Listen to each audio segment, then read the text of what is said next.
নমস্কার নমস্কার সবাইকে। আশা করি তোমরা সবাই খুব ভালো আছো। তো আগের দিনের হচ্ছে রান্নার ভিডিওটা তোমাদের প্রত্যেকেরই খুব ভালো লেগেছে, তাই আজকে হচ্ছে আবার আরেকটা নতুন রেসিপি নিয়ে চলে এসেছি তোমাদের কাছে। সেটা হচ্ছে মৌরি দিয়ে পটলের রেসিপি। মৌরি পটল তো আমার তো খুব ভালো লাগে খেতে, আর আশা করি তোমাদেরও ভালো লাগবে। তো চলো আজকে রেসিপিটা শুরু করা যাক। আমার ভিডিও যদি ভালো লেগে থাকে তাহলে কিন্তু অবশ্যই কমেন্ট করো, সাবস্ক্রাইব করো, আর আমাকে এভাবে ভালোবেসে এগিয়ে নিয়ে যেতে সাহায্য করো। তোমাদের ভালোবাসার জন্যই রোজ রোজ এভাবে আমরা ভিডিও করি, যাতে তোমাদেরও ভালো লাগে আর আমাদের তোমার কমেন্ট করতে ভালো লাগে। তো চলো আজকে রেসিপিটা শুরু করা যাক। তোমার আজকে কি রেসিপি শুরু করবা? আজকে করব মৌরি পটল। আচ্ছা, আজকে মৌরি পটলটা যেভাবে করি এটা অন্যরকম করে আজকে করব। একটু চোচা শুদ্ধ নিলে পটলটা দেখতে সুন্দর লাগে, বেশ রান্নাটাও ভালো হয়, নরম হয় না। দিব একটুখানি জিরে বাটা, মৌরি বাটা, কাঁচা লঙ্কা, আদা, দুটো তেজপাতা, একটু লবণ,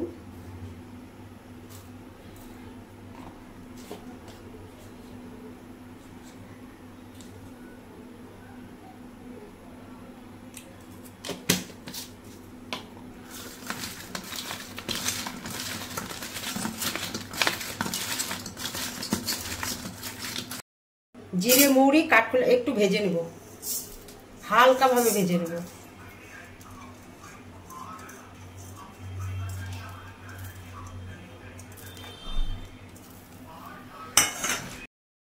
হালকা ভাবেই ভাজলাম, বেশি ভাজবো না, কারণ এটা আবার তরকারিতে কষাতে হবে।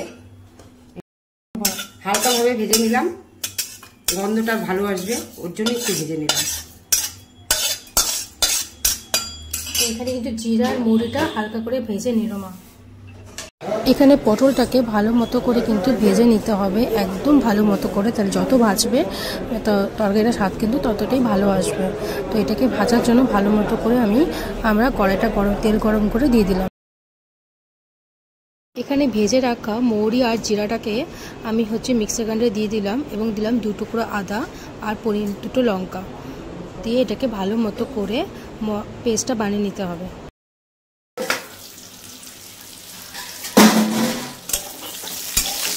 পটল ভাজা হয়ে গেছে, সুন্দর মতন ভেজে নিচ্ছি।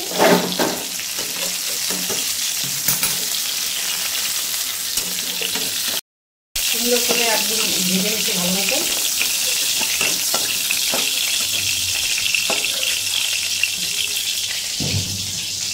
এখানে হচ্ছে কিন্তু মশলাটা কিন্তু আমাদের রেডি হয়ে গেছে। তো মৌরি আর জিরা বাটা, একটু আদা, একটু লঙ্কা, তো এটা বাটাটা হয়ে গেছে। এবার এর মধ্যে কি কি দিতে হবে? এখন একটুখানি জিরা সম্বার দেবো,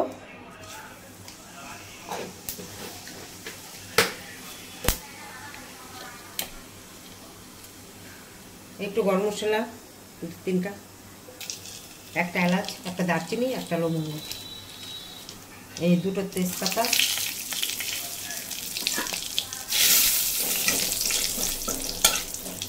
আমি পটল ভাজার তেলের মধ্যেই দিলাম, বেশি তেল দিইনি। এত গরম পড়ছে, বেশি তেল দেওয়াটা ঠিক না। আমি যতটা পারি অল্প তেলেই রান্না করি, বেশি তেল খাওয়া তো ভালো না গরমের মধ্যে।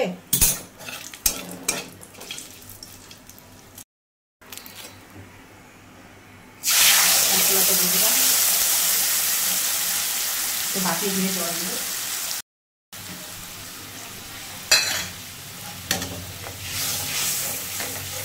মুড়ির গন্ধটা কি সুন্দর বেরিয়েছে, খুব সুন্দর গন্ধ বেরিয়েছে। মুড়ির গন্ধটা তো খুবই ভালো লাগে, আর মুড়িতে পেট ঠান্ডা থাকে।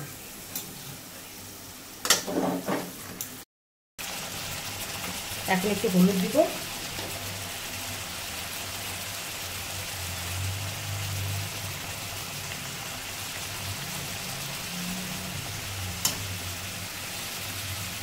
চামচ 2 চামচ হলুদ দিলাম, আর একটু কাশ্মীরি লঙ্কার গুঁড়ো দেবো,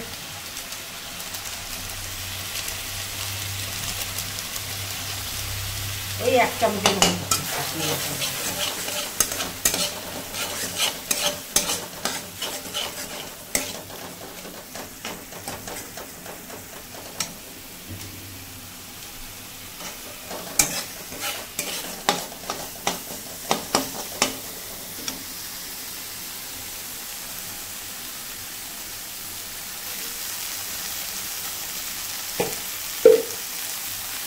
অল্প জল দিলাম, অল্প একটু বাটি দিয়ে জল দিব, দিয়ে মশলাটা মানে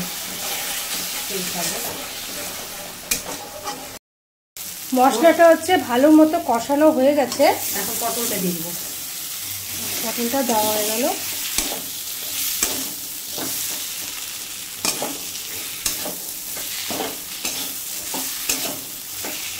কি সুন্দর গন্ধ বেরিয়েছে, এটা কালারটা দেখো, দারুণ কালার আসছে, মুড়ির গন্ধটা খুব সুন্দর।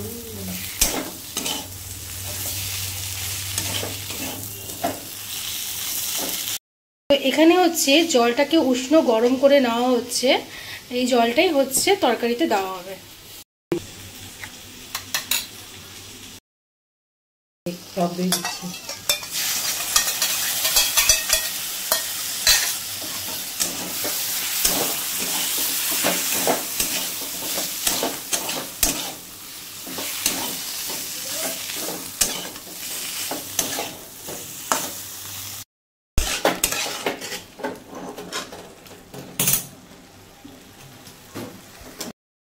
দইটা দেওয়া হয়েছে, দইটা দেওয়ার পরে একটুখানি কষাবো, কষায় জল দিয়ে দেবো। আমার কষানো হয়ে গেছে।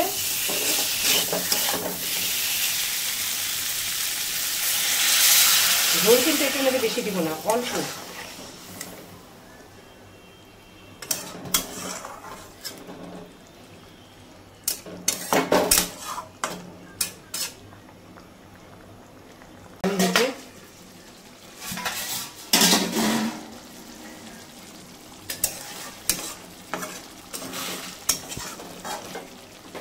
একদম সুন্দর একটা কালার চলে আসছে। এখন মিষ্টি দিব এটার মধ্যে। নিরামিষ আইটেম নিয়ে বলোই বলো, একটু চিনি দিলে তার স্বাদটা আলাদাই হয়। এই অল্প একটু দিলাম পরিমাণ মতন, আমরা যেটুকু খাই সেইভাবেই দিলাম, তোমরা যেটুকু খাবে সেটুকুই দিবে।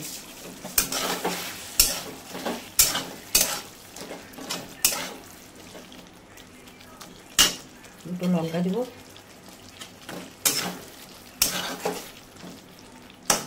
হয়ে গেছে আমারটা, পটল হয়ে গেছে, মুড়ি পটল হয়ে গেছে। তেল বেরিয়ে গেছে।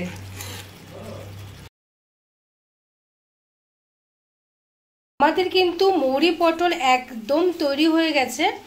দেখো কতটা দেখতে সুন্দর হয়েছে, আর খেতে কিন্তু খুবই ভালো হয়েছে। তোমরা কিন্তু অবশ্যই এভাবে একবার হলেও ট্রাই করো। তো আমাদের কিন্তু রান্না কমপ্লিট, খুব ভালো হয়েছে রান্না খেতে। আর মা হচ্ছে অনেকটাই ঘেমে গেছে আজকে অনেকটা গরম আছে। তো দেখো গরমকালে কিন্তু মুড়ি পটল, মুড়ি হচ্ছে পেট ঠান্ডা করে। তো অবশ্যই কিন্তু একবার এরকম করে করে খেও, আশা করি ভালো লাগবে। অনেকে দুধ দিয়ে করে থাকে, কিন্তু আমার মা একদম সিম্পল ভাবে করে তোমাদেরকে দেখালো। তো তোমরা অবশ্যই ট্রাই করো। আর আজকের মতো ভিডিওটা এখানেই শেষ করছি। কেমন লেগেছে রান্নাটা বন্ধুরা শেয়ার কমেন্ট করবা, তাহলে আরো নতুন নতুন রান্না দেবো। অবশ্যই করবে, অবশ্যই ভালো ভালো কমেন্টও করছে, সবার কমেন্টও পড়ছি। তো এইভাবেই আমাদের পাশে থেকো, আর আমাদের ভিডিও দেখে যদি ভালো লাগে আমাদের সাবস্ক্রাইবও করো একটু। তো আজকের মতো ভিডিওটা এখানে শেষ করছি, টাটা।